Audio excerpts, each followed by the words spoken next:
મહાનગરપાલિકાની ચૂંટણીમાં ward number 28ના કોંગ્રેસના ઉમેદવારોને જનતાનો જનપ્રતિસાદ સારો મળી રહ્યો છે।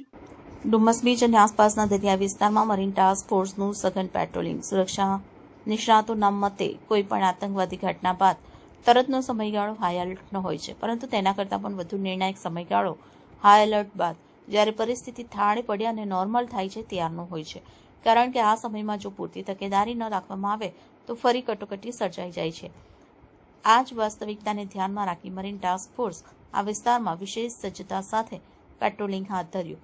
મરીન સેક્ટર હજીરાના પોલીસ ઇન્સ્પેક્ટર MM જાંબુકિયા અને અન્ય અધિકારીઓ, મરીન કમાન્ડો અલગ અલગ ટીમ બનાવી આ સઘન પેટ્રોલિંગ કર્યું, તેમજ દરિયાઈ કિનારા વિસ્તારની સંભવિત સંવેદનશીલ જગ્યાનું બારીક ચેકિંગ કરવામાં આવ્યું।